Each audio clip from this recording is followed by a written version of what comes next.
नमस्कार, बोल के लब आजाद है तेरे, मैं अभिसार शर्मा। और कार्यक्रम शुरू करने से पहले आप सबसे एक बार फिर अपील कि मेरे इस कार्यक्रम को व्हाट्सएप और एसएमएस के जरिए कम से कम 5 लोगों के साथ साझा करें या फॉरवर्ड करें, ताकि आप और हम मिलकर जहरीली मीडिया के प्रोपेगेंडा को धराशायी कर सकें। और आज जो खबर मैं आपके सामने लेकर आया हूं ना, वाकई मैं निःशब्द हूं।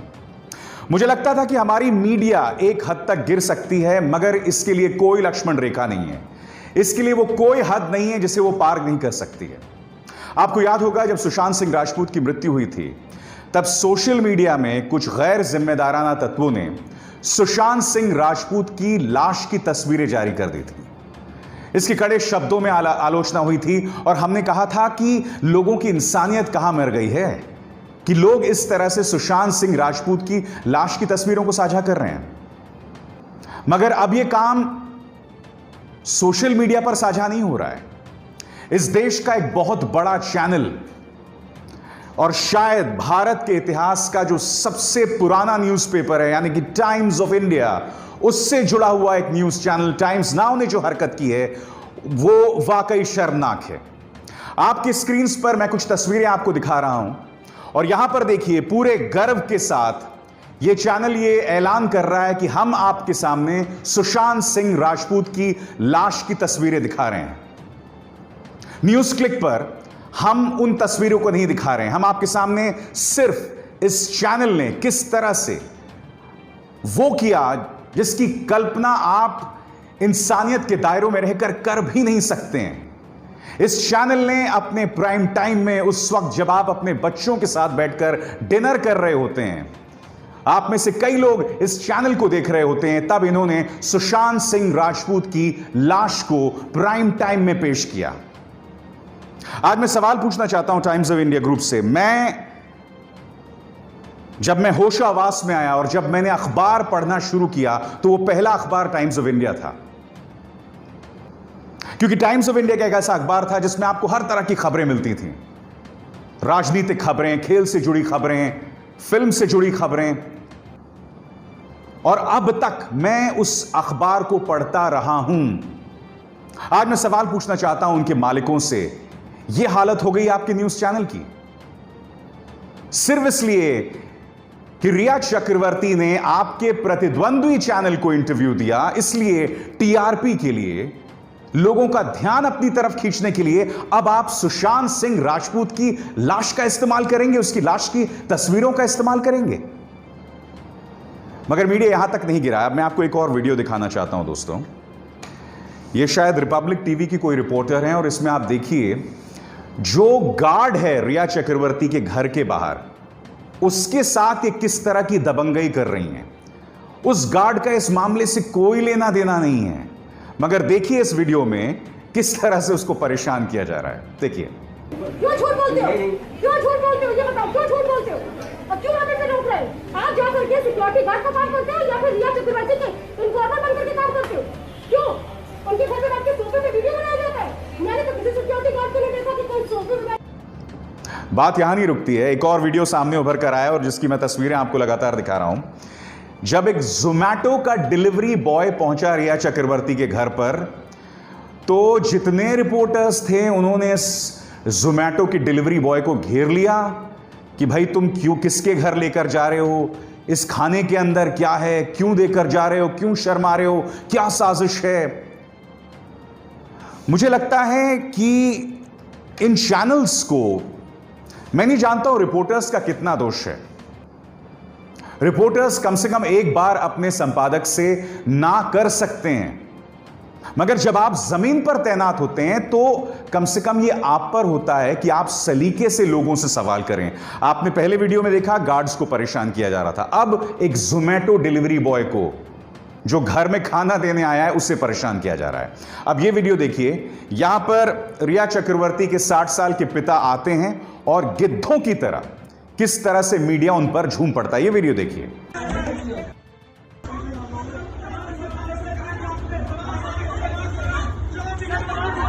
आगे तस्वीरें मैं आपके सामने क्यों बतला रहा हूं। रिया चक्रवर्ती का अगर गुनाह है तो उसे सजा मिलनी चाहिए, मगर कल्पना कीजिए अगर वो बेगुनाह है, क्या कोई और गुनाहगार है? तो क्या ये न्यूज चैनल इसके लिए माफी मांगेंगे? क्योंकि ये लोग लगातार हैशटैग्स चला रहे हैं, अरेस्ट रिया चक्रवर्ती को गिरफ्तार किया जाए। जितने भी लोग सुशांत सिंह राजपूत से जुड़े हुए हैं उन्हें गुनाहगार बताया जा रहा है या उन्हें कटघरे में रखा जा रहा है। रिया चक्रवर्ती के पिता को, उनके भाई को टारगेट किया जा रहा है। मैं स्पष्ट कर दूं, देखिए कानून क्या कहता है कि जब तक आपका गुनाह साबित ना हो आप बेकसूर हैं। मगर यहां मीडिया ने इसके पूरे मायनों को ही बदल दिया है। मीडिया अब क्या कर रहा है कि जब तक आप बेगुनाह साबित ना हो जाएं तब तक आप गुनाहगार हैं। यानी कि आप सीबीआई के सामने बयान देते रहें, करते रहें, और सीबीआई एनफोर्समेंट डायरेक्टरेट क्या कर रहा है, वो रिया चक्रवर्ती की जो व्हाट्सएप की जानकारी है या व्हाट्सएप की जो बातचीत है उसे लीक कर रहा है और उसे मीडिया अपने हिसाब से उसकी व्याख्या कर रहा है। आज मैं आपसे सवाल पूछना चाहता हूं कि इसके जरिए आप किसको नुकसान पहुंचा रहे हैं? आप सिर्फ और सिर्फ सुशांत सिंह राजपूत की आत्मा को नुकसान पहुंचा रहे हैं, उनकी याद को नुकसान पहुंचा रहे हैं, क्योंकि एक बड़े न्यूज चैनल ने उनकी लाश की तस्वीरों तक को दिखा दिया। और इस पर गौर कीजिए, यहां पर आप देख सकते हैं कि माननीय सुब्रमण्यम स्वामी कह रहे हैं कि कोई संदीप सिंह है जो कि दोस्त है सुशांत सिंह राजपूत का, यह लगातार दुबई जाता रहा और इस संदीप सिंह जिसके साथ आप देख रहे हैं सुशांत सिंह राजपूत की तस्वीर, इसकी जांच होनी चाहिए, इसकी गिरफ्तारी होनी चाहिए। कई न्यूज चैनल्स ने यह तक कह दिया इसके दाऊद इब्राहिम के साथ ताल्लुकात हैं। अब कांग्रेस ने पलटवार किया है और ये तस्वीरें जारी की हैं। आप जानते हैं इन तस्वीरों में वो महाराष्ट्र के पूर्व मुख्यमंत्री देवेंद्र सिंह फडणवीस के साथ दिखाई दे रहे हैं, जो अपने आप में कुछ गलत नहीं है। मगर आप ध्यान से ये पोस्टर देखिए, ये फिल्म आई थी 2019 के लोकसभा चुनावों के बाद और ये प्रधानमंत्री नरेंद्र मोदी पर बनी फिल्म थी। क्या आप जानते हैं कि संदीप सिंह इस फिल्म के प्रोड्यूसर थे? और आप खुद से सवाल पूछिए कि अगर प्रधानमंत्री नरेंद्र मोदी पर कोई फिल्म बन रही है तो कोई भी ऐरा गैरा उस फिल्म का प्रोड्यूसर बन सकता है क्या? तो संदीप सिंह के तार सीधे तौर पर भारतीय जनता पार्टी से जुड़ रहे हैं। तो अब क्या यही तर्क इस्तेमाल किया जाए बीजेपी के साथ और उन गोदी मीडिया चैनल्स के साथ? क्या यह कहा जाए कि जिस संदीप सिंह के साथ आप कह रहे हैं कि इसके दाऊद इब्राहिम के साथ ताल्लुकात हैं, आप यह तक कह रहे हैं कि सुशांत सिंह राजपूत की तथाकथित हत्या इस आदमी ने कराई, और अब जबकि इसके तार बीजेपी से जुड़ रहे हैं, तो क्या इस पूरे मामले को बीजेपी के साथ जोड़ दिया जाए? नहीं ना। मैं इसलिए आपसे लगातार कह रहा हूं कि इस मामले में कृपया बहुत जिम्मेदारी का परिचय दें, मगर वो जिम्मेदारी कहीं नहीं जा रही है। मीडिया लगातार अपने आप को दफन कर रहा है, अपने लिए खुद कब्र खोद रहा है और खुद अपने आप को दफन कर रहा है, शर्मनाक हरकतों का मुजाहिरा करके। और बात यहां नहीं रुकती। आपको याद होगा दोस्तों, आज से कई महीनों पहले मैंने एक शो किया था इंडिया के रेडियो रवांडा। वो शो क्या था मैं आपको बाद में बताऊंगा, मगर आपके सबसे पहले एक न्यूज चैनल है, इस न्यूज चैनल के संपादक ने प्राइम टाइम में एक शो किया, और वो शो क्या था कि हमारे नौकरशाही में मुसलमानों की संख्या बढ़ रही है, ब्यूरोक्रेट्स में मुसलमानों की संख्या बढ़ रही है, और उसने इसको नाम दिया नौकरशाही जिहाद का। इस मुद्दे को लेकर आईपीएस और आईएएस एसोसिएशन ने कड़ी आलोचना की है।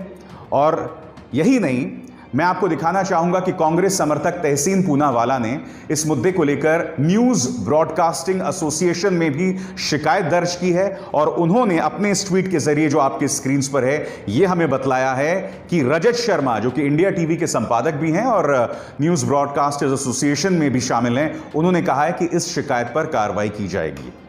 मगर मैं आपसे कुछ और पूछना चाहता हूं। यह शख्स खुलेआम अपने प्राइम टाइम में देश के मुसलमानों के खिलाफ जहरीला प्रोपेगेंडा चला रहा है। उसे इस बात को लेकर आपत्ति है कि मुसलमान अपनी मेहनत करके, पढ़ाई लिखाई करके, अपने इंटेलेक्ट के चलते सिविल सर्विसेज में उसका सिलेक्शन हो रहा है, और इस आदमी को उस पर भी आपत्ति है।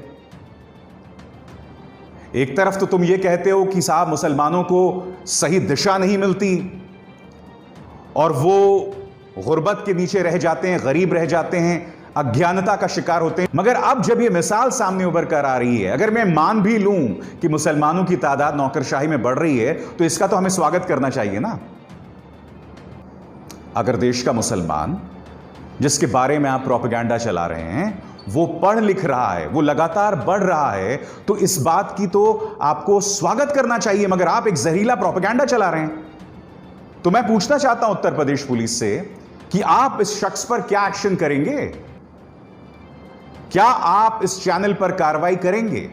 क्या आप इसके संपादक पर कार्रवाई करेंगे? या जहर के नाम पर हमारे जो न्यूज चैनल्स परोस रहे हैं सब कुछ जायज है? आज मैं आपके सामने अपना वो कार्यक्रम दिखाना चाहता हूं, फिर से उसका 4 मिनट का यह हिस्सा। रेडियो रवांडा, इंडिया के रेडियो रवांडा। रेडियो रवांडा क्या था और भारतीय न्यूज चैनल्स खुद क्या कर रहे हैं, आप देखिए ये 4 मिनट की रिपोर्ट। रेडियो रवांडा क्या था दोस्तों?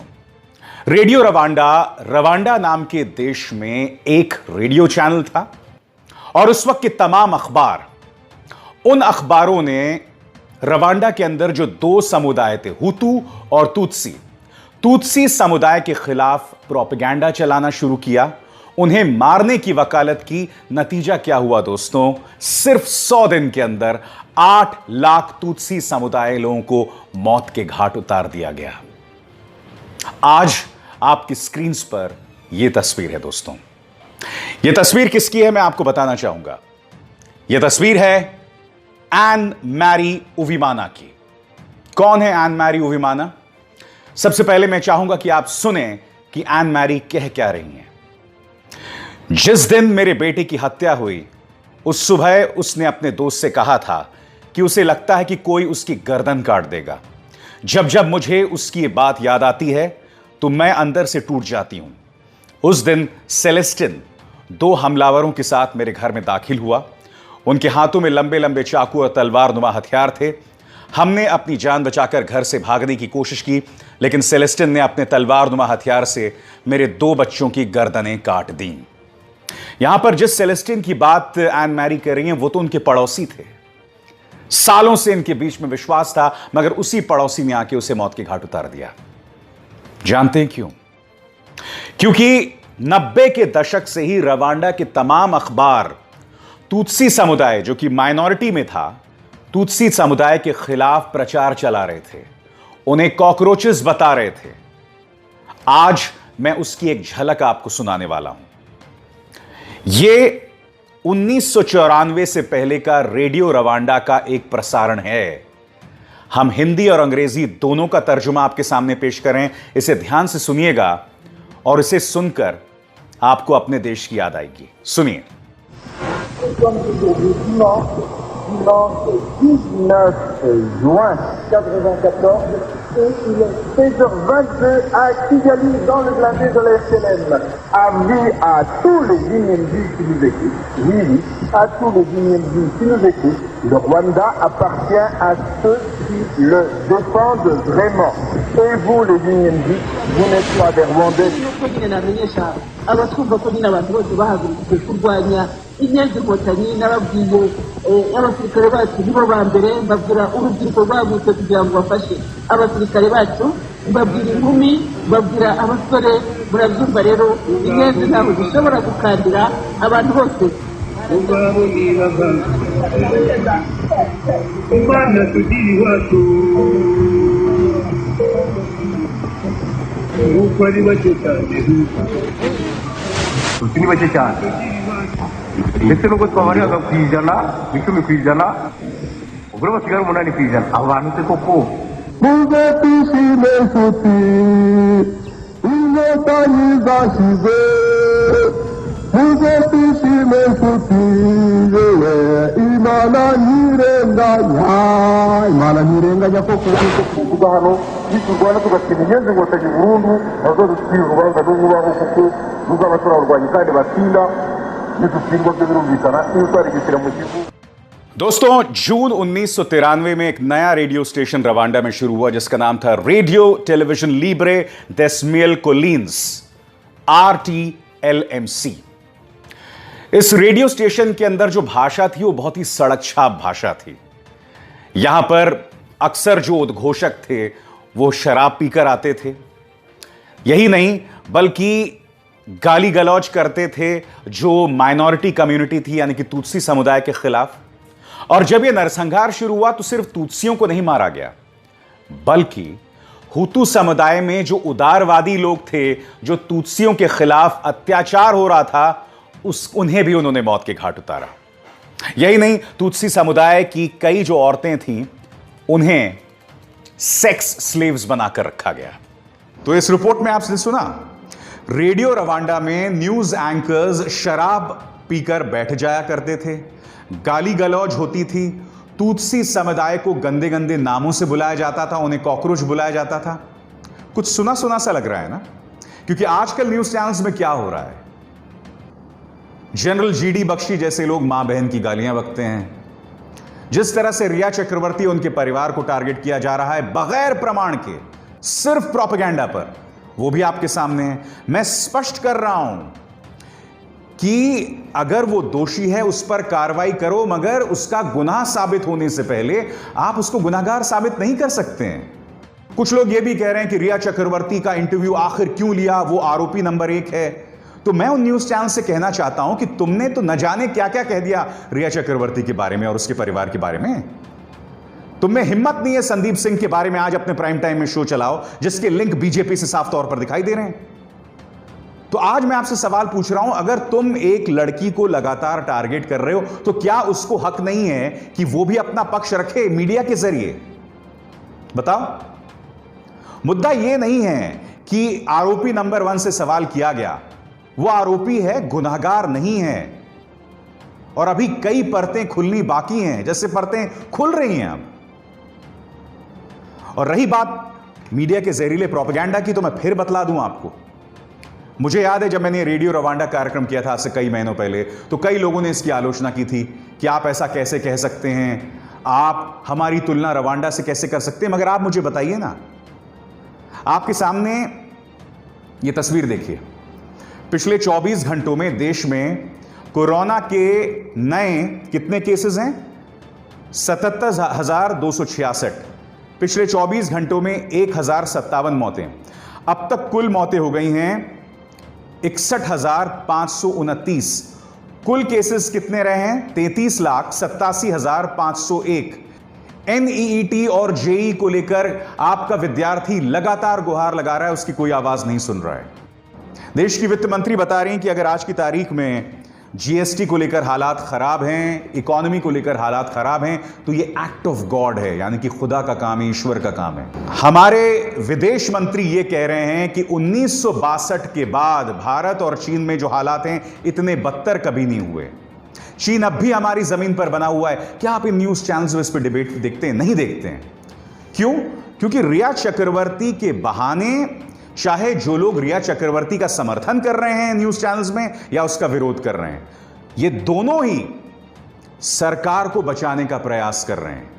असली मुद्दों से सरकार को बचाने का प्रयास कर रहे हैं। वो मुद्दे जो बोल के लब आजाद हैं तेरे में, मैं आपके सामने लाता रहता हूं और रुकेगा नहीं, आगे भी लाते रहेंगे। नमस्कार।